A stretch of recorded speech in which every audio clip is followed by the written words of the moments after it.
Thank you to the panelists. Thank you to Representative Tsongas. Thank you to the Lowell Sun. Thank you to the Neshoba Valley Chamber of Commerce. Thank you to Mr. Campanini, who kept sharp watch on the watch.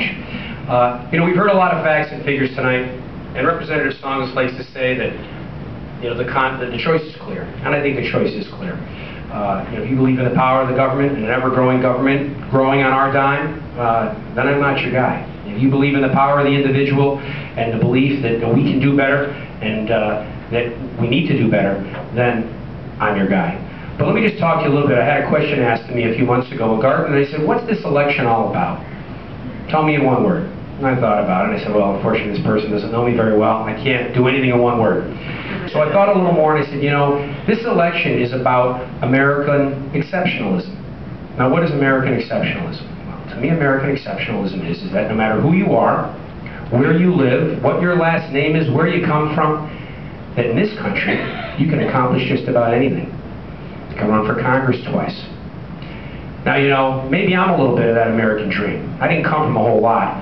I moved around a lot as a kid. My parents were both school teachers. My dad supplemented his income by being a teamster, working on Chrysler's 8-mile plant. Went to Central Florida public schools, which in the 1980s were not very good, but somehow managed to get myself into 3 good schools. Met my best friend along the way, married her, had 2 wonderful kids, and decided to settle in Carlisle, Massachusetts. And when I was a kid growing up, I didn't get everything I wanted, but I always had everything that I needed. And when we talk about these things about American exceptionalism, about being able to do anything that you want to do if you put your mind to it and work hard, but how do we convey that exceptionalism from one generation to the next? Well, we try to leave the country just a little bit better than the way we found it, with more opportunity than we ourselves have had. And so I made that promise to my kids back in 2010, because this has been a continuous campaign for all intents and purposes, that I'm not going to be the first generation to sit by and make sure I hand this country off to them in worse shape than the way I found it. Absolutely not. Not on my watch. And that's what I'm telling people here tonight who have kids and grandkids. What's at risk here is American exceptionalism.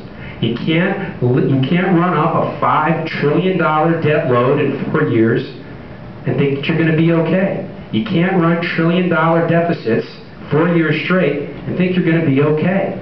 The American public, people in this district, have been asked to do more with less, and yet the federal government doesn't. So I say it's time for a change. I say that if you're better off than you were 2 years ago, well then, I'm not your guy. But I think if the answer is if you're not better off than you were 2 years ago, most of the people I talk to are not, then I would ask for your support and I'd ask for your vote. Thank you very much.